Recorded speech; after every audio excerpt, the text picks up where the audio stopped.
right. Welcome back, everyone, to the Steven and Steven Show. I'm Steven. I'm also Steven. I think this is episode 12. Yeah. That's like in some shows, that's like a full season. I mean, I know we've successfully completed a season of the Steven and Steven Show. Should we take a break, like a hiatus after I this? do think we should take a break after this week, maybe for the week of Christmas. But We're going to be in Big Bear together. I feel like it's appropriate for us to record in Big Bear. A holiday special, if you will. A holiday special. All good shows have a holiday special. They do. And then we should probably resume, like, I don't know, maybe after New Year's. So should we call that season 2? Yeah, I think we should. At this point, like, why wouldn't we? We should just roll with what we have. Yeah. You know? Yeah. Hey, I saw our Facebook shout out from maybe our most faithful listener, Cousin Ed Chavez. And so I was not there to see him in person. So I wanted to personally say to Cousin Ed, thank you for being such a faithful listener of the Steven and Steven Show.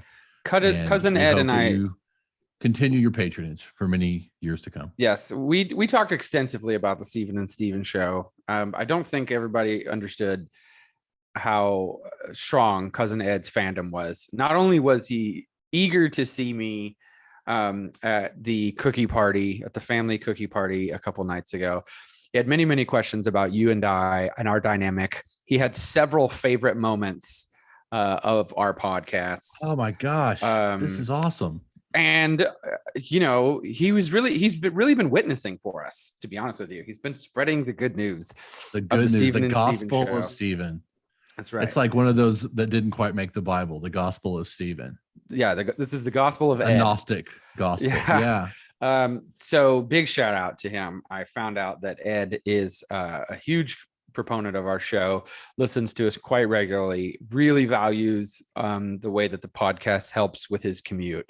So and that's what we're trying to do here. If we're doing this for no one else, at least we're doing it for Ed. And all those people in England. None of all those people responded to us this week. They just don't care. That's typical British people. You know what I mean? Just like down for a joke, but not really there when you need them. Yeah. Well, if I had lost as many world wars as they have, I'd be bitter too. Oh God. I wonder if we'll lose all our listeners after ragging on them like that. But you know what? They deserved it. Just wait till another episode of Ted Lasso drops. They'll be back. I was going to say hashtag Ted Lasso. I'm wearing a hat. You're wearing a hat. We have two very different hats. But mine is Christmas. We're in the Christmas season here. So I have some Christmas commentary for you. Oh, good. This week. I want to start off with a very bold claim that I don't think is really debatable. Christmas is a racket. This is nothing but corporate greed and corruption. Let me tell you, I've been looking for a few gifts for a few people. And I have found varying prices again across varying platforms, different levels of availability. Certain things, like if I buy this particular item in a large, it'll arrive in 3 days. If I buy this item in an extra large, it'll arrive 9 months after Christmas. So if you want your present, lose some weight. Yeah, it could be any number of things. It's not just that. You can go to one website and they have a pair of shoes and they're $99, and you go to another website and they're $162. And you try somewhere else and somebody's reselling them for, they got Kanye West prices. They're like $800 for a pair of shoes or something ridiculous. I almost feel like Christmas, which is supposed to be a time of giving and loving your family, it kind of brings out the worst in people. And I'm just, today I experienced something that was Christmas bringing out the worst in people. And I had this moment, and I want to get to the fullness of what you're saying, but I feel like what I have to say is an example, a microcosm, if you will, of the love a good microcosm. Oh, don't we all? So we were at Walmart today, and I was buying presents for my secret Santa, who, just on the odd chance that she listens to this show, I won't say who I drew, but smart. I was at Walmart over my lunch break picking out some $1 to $3 items for my secret Santa, and I almost wrecked 4 times. Yeah. And I asked Charity, I said, okay, so one of two things is happening here. Either A, people become terrible drivers around the holidays, or B, all the terrible drivers that stay home most of the year come out during the holidays. Now they have to come out. Either way, it's hazardous out there right now. Yep. In parking lots, I had people driving in the wrong lanes. Yeah. I've got people like, I mean, today I was pulling out of a parking spot and someone just like full on just kept on driving pretty quick. In that, yeah, I was like, are you in any way remotely going to consider stopping or paying attention to anything around you? But maybe it's the stress of the holidays and people aren't thinking properly. But I also think like maybe there are people who don't usually get out. They're forced to go out during the day and be on the road with more cars than usual. So it's not that the drivers get worse. It's just that all the bad drivers are on the road at the same time now. There's more of them. They're everywhere. I saw a meme today that said that the Christmas season is like another part-time job in your life. If you consider like the amount of work that it goes into decorate and attend Christmas events, attend Christmas parties, Christmas gatherings, not to mention, the hierarchy of who you buy presents for, like you want to buy how much you spend on them and how much you spend. And there's so much politicization. You guys know what I'm saying, of who you're spending money on. Like I had somebody at work the other day who I know doesn't listen to this, but made a very kind gesture. And this is not somebody that I associate with on a regular basis, nor are they somebody that I would traditionally buy a Christmas gift for. But they purchased me, and I won't say what this gift is because I don't want to give it away to anybody else who might listen, but they purchased me a gift for Christmas that had a $40 value associated to it. Wow. This is a coworker. And I was like, well, now you've just put me in debt $40. Like now I feel obligated to go get you a gift of equal value. And I'm not somebody, I think, what do we spend? Like we have so many siblings now. We're probably somewhere in like the $20 to $30 range per person. Yeah. Because if not, we're spending a small fortune for things. And I hope that now that everybody's married and there are more kids happening, and that's just one side of the family. Yeah, that's just one side of the family. That's not even talking about my family or your family or all the other guys' families. So when somebody from work buys you a $40 gift, I'm like, I wish you would have just like a gift card or maybe like a Dr. Pepper. Yeah, that would have been great. Merry Christmas. I could have done with a Diet Coke. So that's challenging. Now you brought up a good point. What you're doing a Secret Santa? Yes. So I have to do a Secret Santa and a white elephant gift. Do you have a preference? Work in the same? I have to do for two different groups of people. I have to do a white elephant and a Secret Santa. I guess. So what's the monetary value of your Secret Santa? What were they? So it's interesting. We do a week-long Secret Santa. Monday through Wednesday, you buy a $1 to $3 gift, which basically just equates to like M&Ms or something. Right. I did today. Shout out to my Secret Santa, who by the next time we have a recording, I can reveal their name, and hopefully they'll listen to this podcast. What I should do is I should include a QR code on every single one of my gifts that links back to the Steven and Steven show. I don't care if you know who I am. Just listen to my freaking podcast. $1 to $3 gifts Monday through Wednesday. Gift that keeps on giving. Thursday, exactly. Here's my gift to you. Great entertainment. You're welcome. Monday through Wednesday, it's a $1 to $3 gift, and then Thursday, it's a $25 gift. Now, this is a jump quick among our whole church staff. So there are about 50 of us on church staff. Okay. So we do a little drawing, and everybody, participates. You have to try to guess. I think so. Yeah. Or do you find out? That's what we did last year. Last year, at the end of the week, we all sat in a circle. We brought our big $25 presents. Right. And we gave you gave your present. I still don't remember how this works, but you presented it. You revealed yourself in some way. Yeah. But there was a guessing element, like, here's your gift. Guess who gave it to you, kind of a thing. Right. Oh, I think people, like, we had a little elf who handed out all the gifts, and then the person receiving the gift had to guess who their Secret Santa was. It was like, psych, it's me. Ha, ha, Yeah. ha, so fun. Sorry. Nice So try. that's church wide. Yeah. But then within my department, which has like 10 to 12 people, Yeah. we did a white elephant gift, and that party's already passed. Okay. So white elephant gift will show people some colors, won't it? Yeah, it's like, are you a Christian or not? And mostly the people I work at our church with are not. Just kidding. It was fine. It didn't get ruthless at all. There was some strategy involved. So Charity and I went together.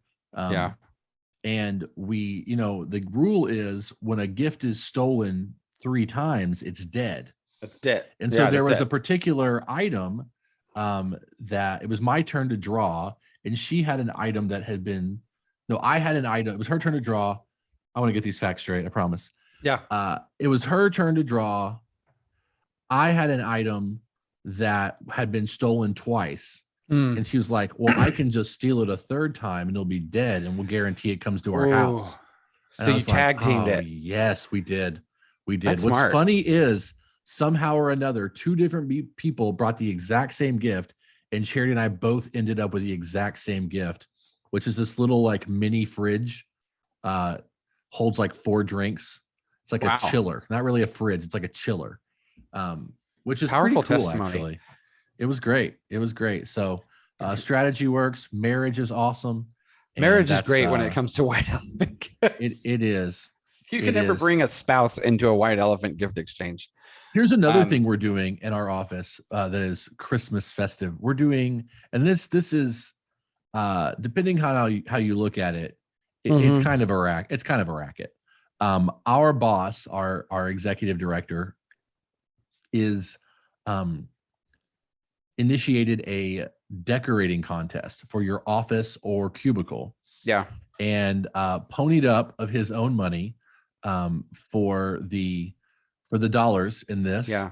Basically like, hey, okay, it's 1st, 2nd, 3rd. If you have a cube, offices, it's just 1 prize. Yeah. But the lengths that people are going to decorate their space, I'm doing the math on this, and I'm like, I walked into an office. Exactly. I walked into an office the other day. I was like, how much did you guys spend on this? Like if you win the prize, you get reimbursed. Not even. I walked into the office of some coworkers of mine, and they share an office, their husband and wife. And I said, how much did you guys spend on this? And she's like, $80. I was like, the prize is $75. You're in the whole $5. Yeah. And people like, oh, it's bragging rights. I was like, you know when I'll brag? When I make some money. In the meantime, I got a kid. I can't afford to just go willy-nilly. Also, for Jesus's birthday, trees. To be clear, for Jesus's birthday, everybody wants bragging rights.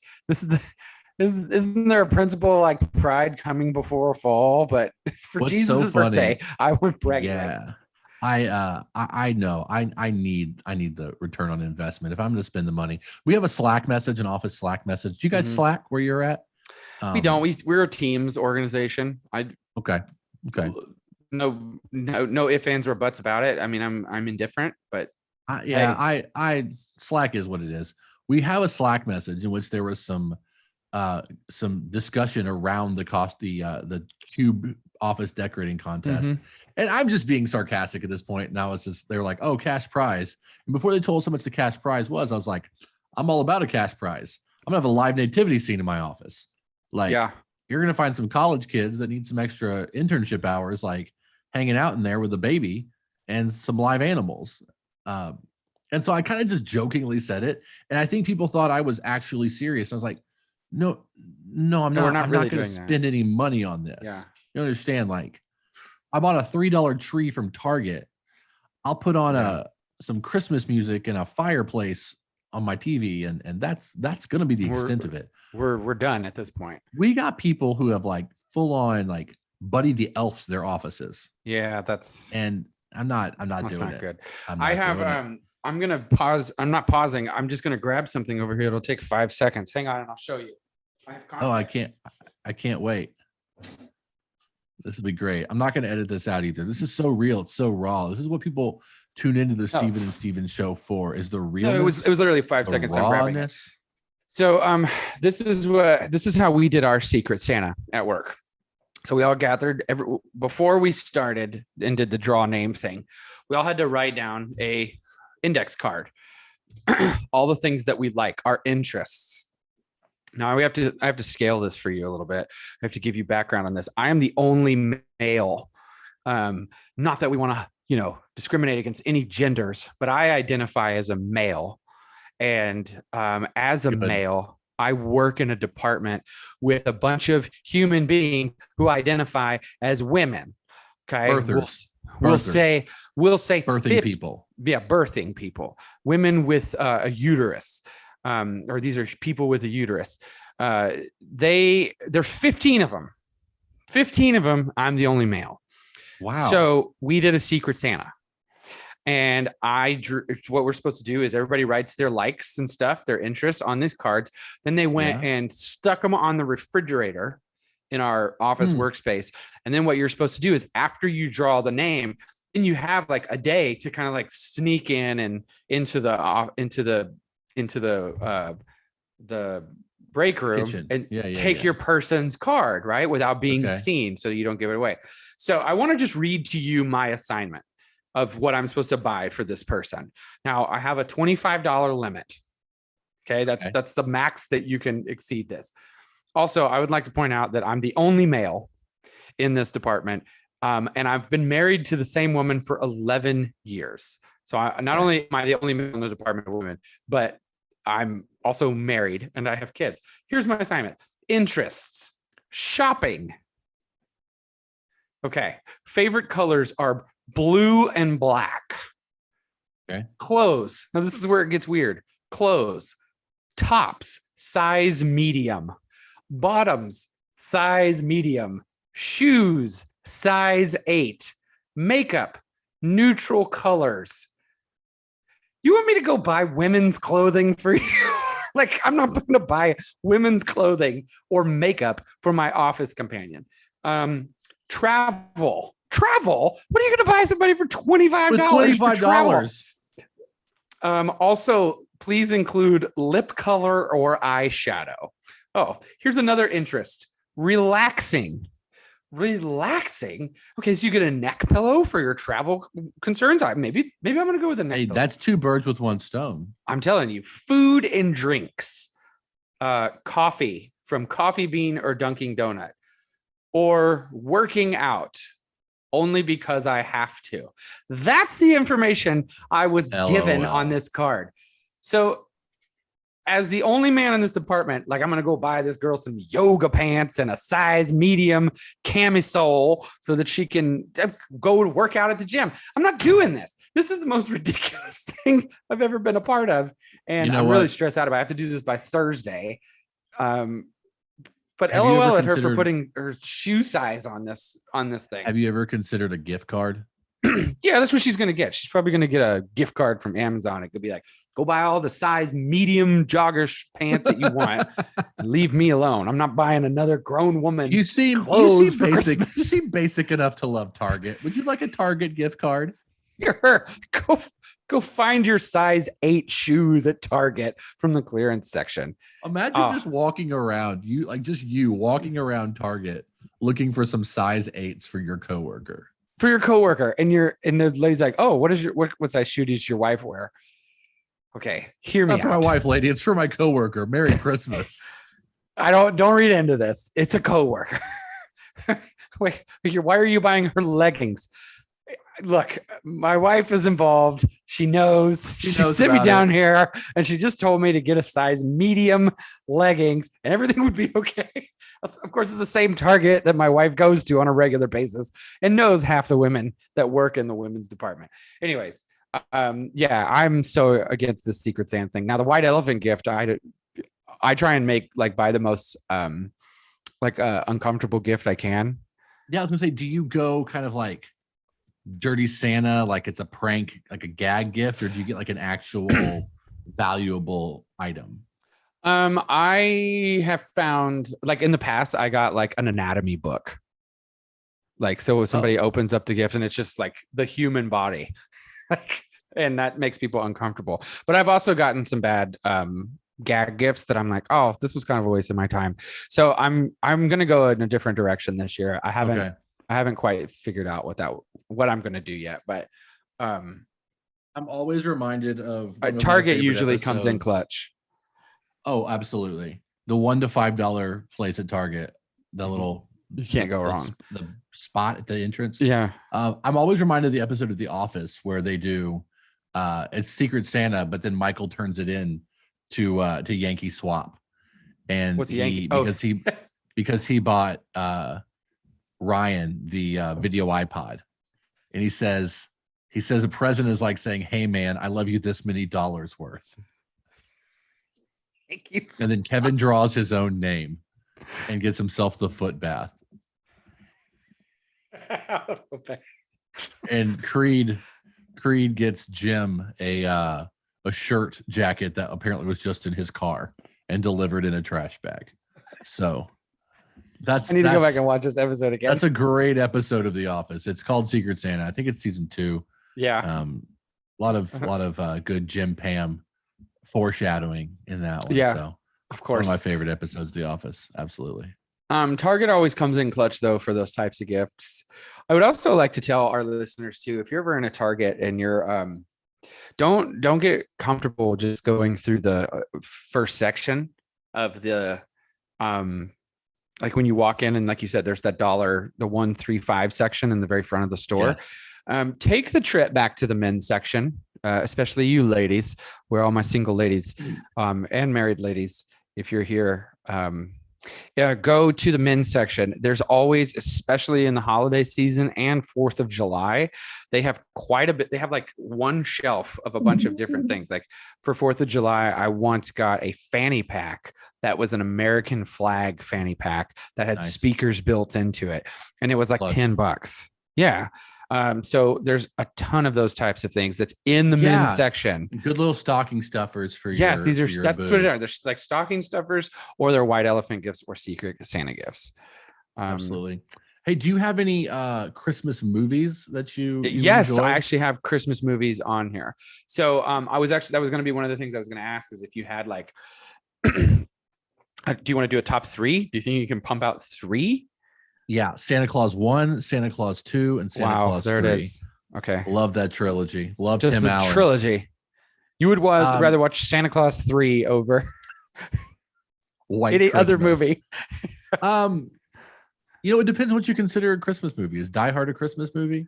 I've never seen Die Hard, so I can't speak intelligently to that. Neither have I, but I thought maybe we could sound cool if we talked about it. Okay. Like one of us knew about it, I could say.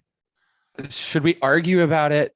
Should we each take a position and argue about it, even though we have and then go watch it and then make a decision? I think it is a Christmas movie. There's no way it's a Christmas movie. Jake Peralta thought it was a Christmas movie in Brooklyn Nine-Nine. So Jake Peralta. That's right. What I'll go with. I've heard several people say that it is.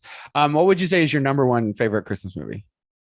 I really do love the Santa Claus. I do too. It's not up there for me, but I don't know.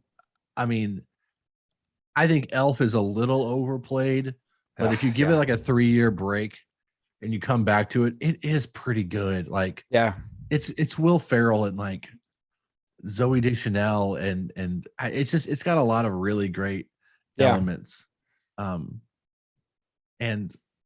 I think Elf is probably one of my top 3. Okay. The other one that I really love is Jingle All the Way. It's a great movie. We just watched it the other day. It's really funny. Sinbad. And I like Christmas comedies. I'm not really, I mean, It's a Wonderful Life, sure, but also Jingle All the Way. Phil Hartman is uncomfortably hilarious in it. Rest in peace, Phil. Rest in peace. He is uncomfortably hilarious in that movie. And he's really creepy too. We also are a big fan of Four Christmases with Reese Witherspoon. It's a great movie. Have you seen that one? Yes. That's one of my faves these days. Again, Christmas comedies. I'm not really into the overly dramatic Hallmark movie situation. Netflix has become the new Hallmark in Yes, terms it of Christmas has. movies. There's quite a few, and I feel like Vanessa Hudgens has just got like she's relaunched her career. Her new gig is Netflix Christmas. Netflix Did you sign Christmas like a movies. 12 picture deal, girl? Like, Yeah, get your money, boo. So number one for me is the Grinch, but there's so many Grinches. I want to be very clear. It's the Grinch with Jim Carrey. Yeah. Yeah. Also, shout out to Zach Hargy, who he and I went through a real growth stretch, and we had a real struggle. But it was mostly me. Whenever a few years back they did at his church the story of the Grinch for Christmas, and Zach played the Grinch, and I pretty much resented him the entire time because I was like, "You're not doing it right. This was a role that I was born to play. I don't care if I'm a grown man. I definitely want to star. This is my dream job." Yeah. So I really had a lot of bitterness towards Zach Hargy. For his effort in the in the Grinch, the Christmas play that year. Your nephew loves the Grinch. Yeah, that's my jam. So there's a local Christmas light display here in a neighborhood called Diamond Lock, and it takes 45 minutes to get into the neighborhood. Yeah, on a weeknight to drive this neighborhood. But there is a street. There is a street. You turn left, and it tells the Grinch story. You tune your radio to an FM station. Oh yes, and it tells the story. You like each house has like a sign telling the story, and then you get to the end, and there is a grown man in full Grinch costume that runs out to your car, and Joel freaked the freak out. Yeah, he was not feeling that whatsoever. We might try it again this year. But he was not a fan. That would be me. It was a very lifelike Grinch. And I thought about you because I know that you're a Grinch aficionado. I thought this is something that Steven would do. He would go full Grinch. Can you imagine somebody strangers' cars? Can you imagine the work being like, "Hey, we need to stick around a little late today because we've got to take it." I'm like, "No, I have to go back and be the Grinch in my neighborhood light show." I would love to do that. As soon as the sun goes down, the cars start piling up. Yeah. My second favorite movie would definitely be Christmas Vacation. National Lampoon? Yeah, National Lampoon. I've not seen that one. I was really sheltered as a kid. Worth your time. Don't watch it with kids around. But Randy Quaid, he's got a solid performance in it. He's probably one of the most uncomfortable relatives that you could ever have around for Christmas. And then the other movie that I love, it's just kind of like my movie, is Love Actually. Love Actually is a great. Oh yeah. Of course, it's being canceled right now for, I don't know. It's chauvinistic, and it's not pro-feminism and all kinds of weird stuff. And I'm not pro-feminism. Yeah, I said it. There's this attack on masculinity through the eyes of Christmas. Like, ignore all the Christmas racket involved. Let's attack the genders in Christmas. Anyways, Love Actually is. You like The Holiday with Jack Black? And I do like The Holiday. Diaz. Also was told that I think that's on my that's top 5 creepy. list. Yeah, The Holiday is great. I love The Holiday. You mentioned you were talking about Netflix. I actually want to tell you about the worst Christmas movie of all time. Do you have a worst nominee? Like, is there a Christmas movie that you're like, I remember that movie was so bad? Oh my gosh. I mean, not that I don't unironically love. Like, to me, it's probably Santa Claus 3, but I love it anyway. Like the whole Martin Short as Jack Frost thing, it's ridiculous, but I still love it. But it's garbage. So I'm going to tell you about the worst Christmas movie ever made, and I want everybody to go watch this just so that you can understand what I'm going through. The worst Christmas movie ever made is Holiday in the Wild. The lead character. We're going to talk about this. The lead character in this is Holiday in the Wild. Yeah, this is a Netflix original. Can't be real. And the lead character in this is the one and only Rob Lowe, which made me super sad that he's in this.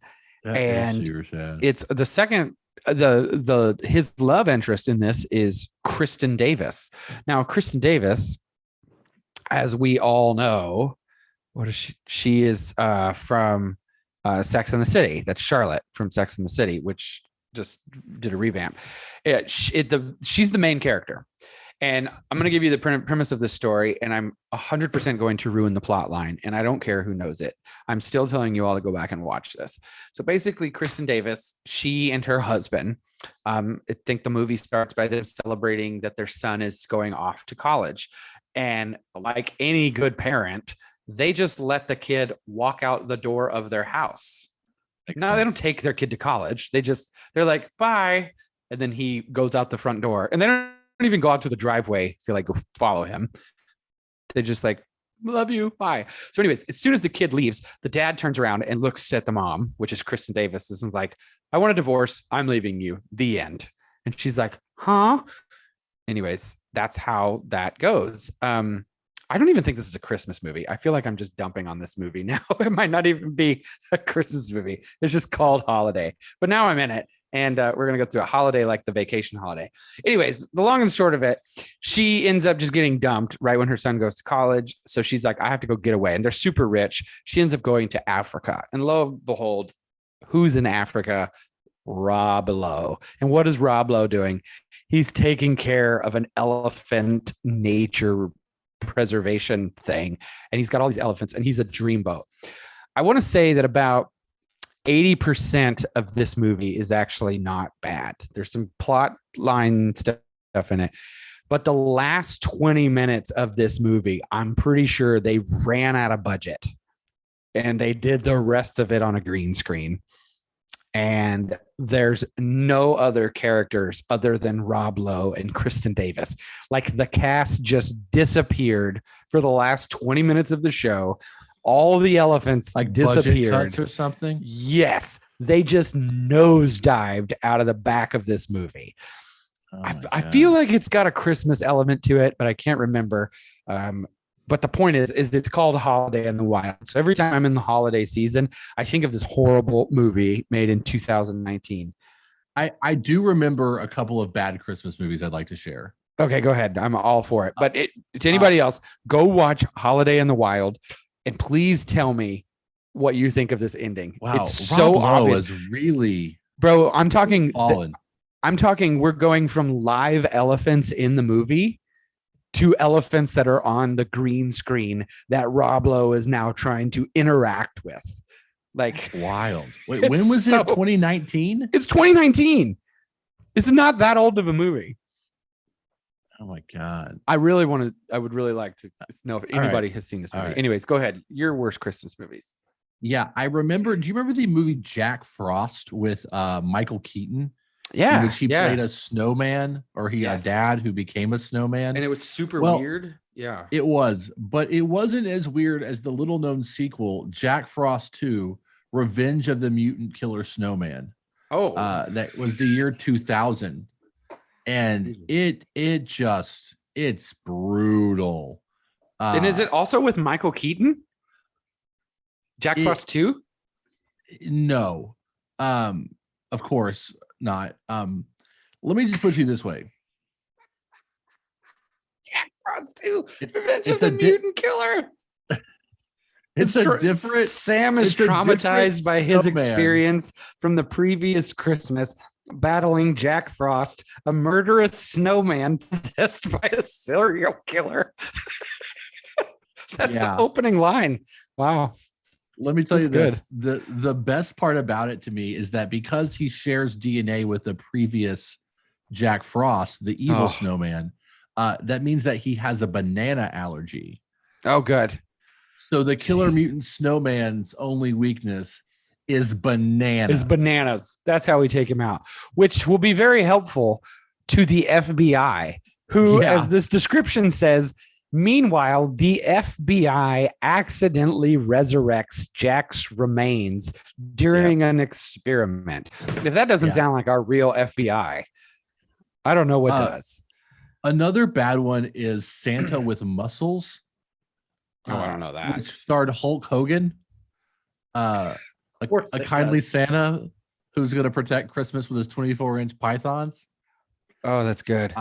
It's great. It's really good. Also, another really bad sequel. I mentioned that I love Jingle All the Way. Are you familiar with Jingle All the Way 2? I know that one exists. I cannot say It that I've had it. it I can't stars say I've seen Larry it. the Cable Guy, Yes, it does. Great. Great. and it is a WWE production. And it was a lot. A WWE production? Right. Like the Which I wrestling? think is which I think is a great segue into something we were talking about just Oh, before we yes. started recording, which is the TMZ article you sent me about Hannibal, the professional wrestler I don't understand who, what's happening in the story.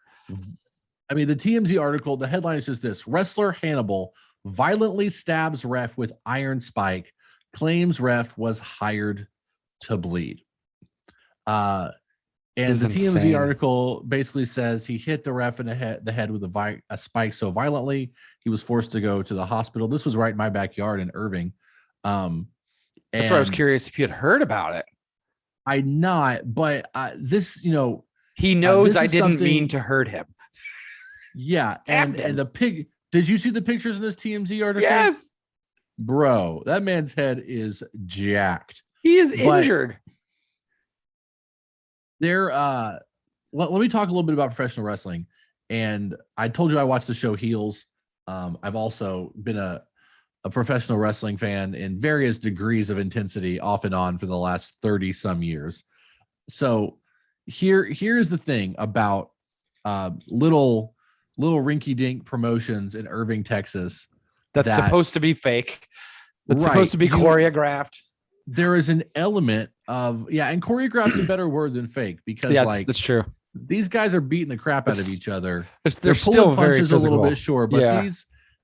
these are stunts. Like, it's basically like being in a car wreck every single night. Yeah, you go they're- get kicked in the face 12 So, times in an hour. And see Back how in you the feel. day, the way that wrestlers would bring blood, or as the insiders call it, color, into a match, is Yeah. that they would put tiny razor blades under the tape on their wrists.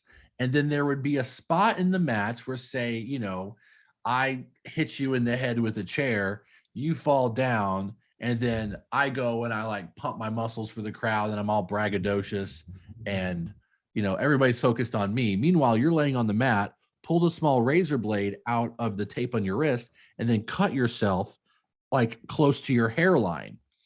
Well, then with the sweat, your blood starts going, and it's just, by the time you get up, you've got what they call the crimson mask. And it looks like that chair shot to the head busted you wide open, and now you're bleeding profusely. They've always used razor blades in professional wrestling to get color, as the insiders would say. If you look at some of the old timers, That's a smart move to put it in your wrist. You just keep the razor blade right next to your artery. So what you do is you tape two rounds of tape, then the blade, then more tape. So it's kind of nestled between there. But it's in a spot where you can pull it out pretty easily. If you look at the foreheads of some of the old timers, like Google image a search of Dusty Rhodes, the American Dream back in the day, like Dusty's forehead is just jacked all the way. Ric Flair's forehead. Ric Flair's taken more razor blades to his head than women to bed, and that's a lot for Ric Flair. Oh wow! So Dusty's pretty tore up here. Yeah. That's how they brought blood in. That's how they made it look. Yeah. Oh, that's pretty jacked up. Rest in peace, Dream. Look at that. Yeah. That's from excessive terrifying. razor blade to the head usage. So when a guy gets color hard way, as they call it, it means that like whatever you did legitimately busted him open, whether it was a punch. Hard way. Yeah, he got blood hard way, which means it was real. Now he really got chopped up. Yeah. Something like that spike he should have been pulling that thing to the extent where, yeah, it might have hit, but it wasn't with the sharp part, and he wasn't hitting it hard enough to break the skin. So that's just bad professionalism on the part of Hannibal, which, I mean, you probably should have known better if you're going into the ring with a guy named Hannibal. Also, if you're a referee, you wouldn't expect to have to endure something like that. But so would it make sense that the ref would cut his own head? I mean, the final product of this. Yeah, it looks terrible. Now, there even are, I mean, there have been some cases where, you know, you really trust the guy you're working with. You let him do the job, do the blade for you in a close contact situation. Man, this is these guys' lives. Like, there is a level of trust. You're gonna let that guy drop you on your head and trust him not to kill you. Like, yeah, a little cut on my forehead is nothing. But these guys that's a great perspective. Highly trained in doing this. Now, there are some, you know, WWE is a PG program now. I mean, there's no blood allowed in WWE. There are no crazy death matches like there used to be in the 90s. If you WWF used to be. Oh yeah, the Attitude Era. If you look at some of the old stuff from like the late 90s, early 2000s, it was intense. Basically, they could do everything except say the F word.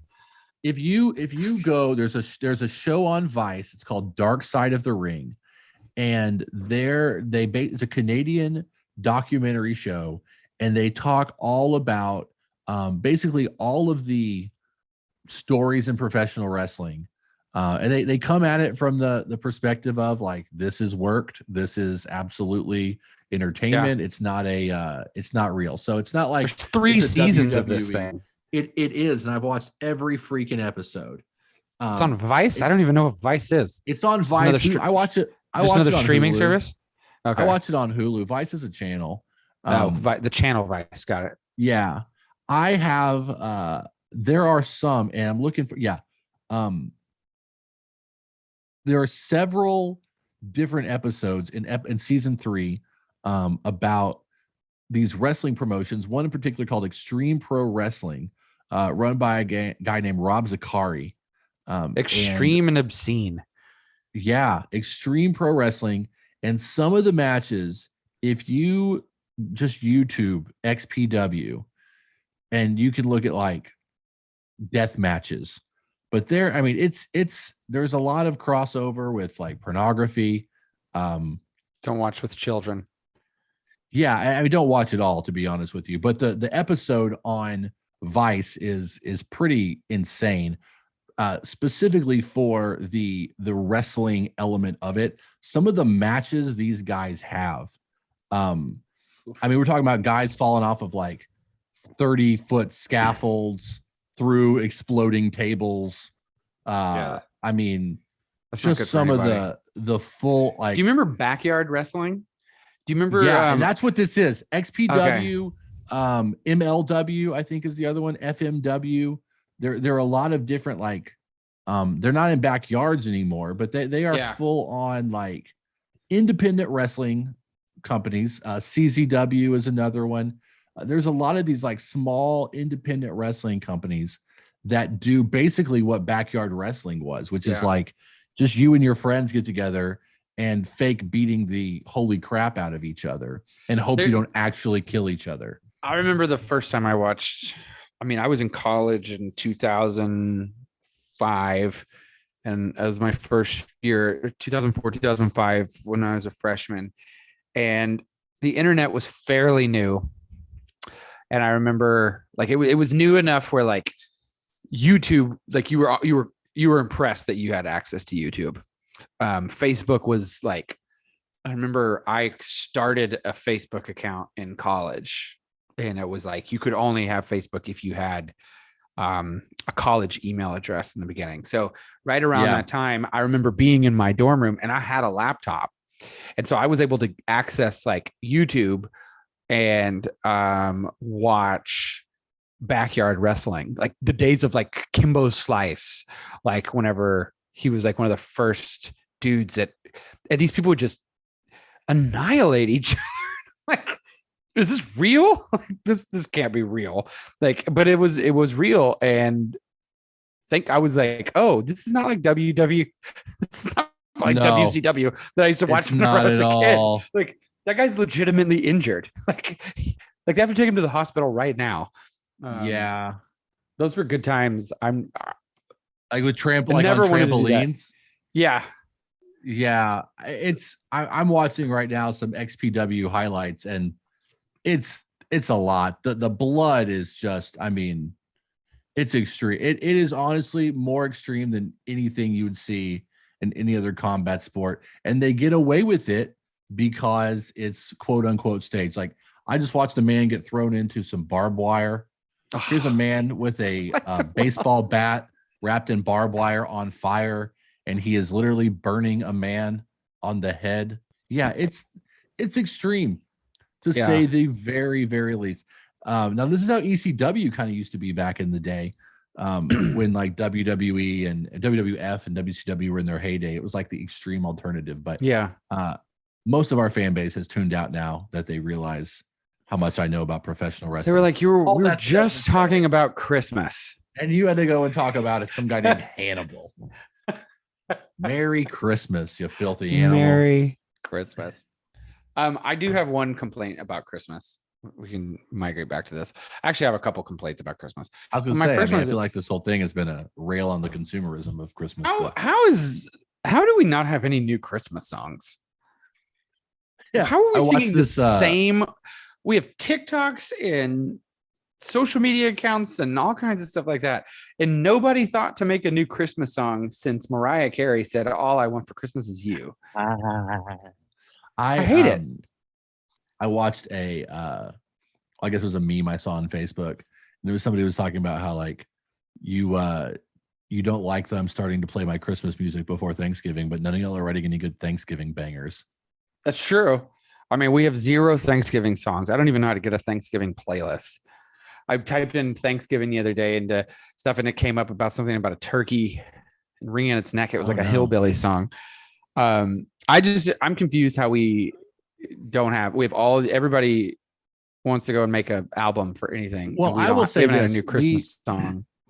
The ministry where I work today, we had a staff Christmas gathering. And part of it was we sang some Christmas songs. And I was sitting there listening to the lyrics of Hark the Herald, Angels Sing. And I was like, the reason we don't write new Christmas songs is because we can't write them as good as this. My affinity for good, solid theology. And I'm sitting there looking at the lyrics on the screen going like, yeah, this is really deep and really solid. Like, yeah, this is a whole like masterclass in Christianity in these Christmas songs. They were more than just like, I want a hippopotamus for Christmas. Like some like Oh Holy Night, Hark the Herald. Although that hippopotamus song gets stuck in Joy to the World. Do you like the hippopotamus song? I saw a TikTok earlier where the girl was like, "Oh, I gotta stop eating all these holiday sweets." And the guy was like, "No, honey, you don't. You know why? I want a hippopotamus for Christmas." No, I know, but that's gonna be stuck in my. It can get in your head, and it's like a perpetual loop. It's like the Baby Shark song. I actually heard a Santa Shark song today. No. And I'm not talking about Disney's just making up stupid song. Yeah, I want actual new Christmas carols. That's all I'm asking for. I'm not asking for much. About also, like the Christmas shoes. You like the Christmas shoes? We heard the Christmas shoes today, and we were out with the kids, and the song. Did you tear up a little bit? We were both just like, this song is so sad. Christmas shoes. It's a great song. We're both moved to tears, and it's a great song. But and then afterwards, it was like, jingle bell, jingle bell, jingle bell rock, and I'm like, we need a transition. You can't go from Christmas shoes to Jingle Bell Rock. That's not how. I had time to mourn, a time to grieve. Yeah. The last thing I will say about Christmas is, I think we have to bring this thing to a close here. I'm kind of over ugly Christmas sweaters, to be real frank with you. Same. They were cool whenever they were cool, but now that it's like, it's an ugly Christmas sweater, I'm like, well, now actually this is not an ugly sweater. This is a nice Christmas sweater that I wore. Like, I don't appreciate you saying that this is an ugly Christmas sweater. And also, I'm not trying to wear an ugly Christmas sweater, because now Beauty is in the eye of the beholder, and I exactly find this to be now it's like, it's subjective, and a lot of times they're not funny. I feel like people try and find like the funniest. Like that really bothers me. It's like, okay, it's a couple, I get it. It's a couple reindeers drinking holiday eggnog. It's like, that's not an ugly Christmas sweater. Like, I actually, since you mention it, let me show you one. Let me show you. This will be charities for tomorrow night at our young adults Christmas party. I don't know if you can see this. Santa floss and doing the floss. Okay, like that lands. It works. That's great, and I appreciate it. And it's this thing where you do this, and it's like it changes. I see color sequence. That's cool. It's kind of cool. So tomorrow, I want you to take note. I want you to take special note, and anybody who's listening to this also take special note. But at your ugly sweater party tomorrow, take note of how many sweaters actually aren't that ugly, and more particularly, how many of them actually aren't that funny. Like, fortunately, Ches has one that's funny, but think of all those people that are laughing right now about their Christmas sweater, and then they're gonna have to try and explain it tomorrow night at the party. Imagine having to explain. Oof, that's like if you have to say, "I'm just joking" at the end of your joke, then your joke is either not funny or you're a liar and you're not actually joking. You were just being a jerk, and now you're trying to backtrack. One of my biggest pet peeves is people who say, "No offense," but if you start your sentence with "no offense," you very well know what you're about to say is offensive. It's super offensive. Don't say it. You're just trying to be offensive. Anyways. I don't want to be rude, but okay. Well, I don't want to be rude. You're about to say, but I also want to, which is why I manipulated you into thinking I don't actually want to be rude. What a roller coaster ride. Merry Christmas. You know what I mean? Merry Christmas. This was the 12th episode as we bring this season to a close. Wow. Okay, so we will be off next week. Yeah, we'll take next week off, which is the week of Christmas. Then the following week, we will be in Big Bear, which will do next week, the week of Christmas? Next week, Christmas is next Saturday. It's not this coming Saturday. Yeah. So this publishes on the 14th. This will publish on the 14th. Yeah, so we'll be off the 21st. Yep. And we'll be together for the 28th.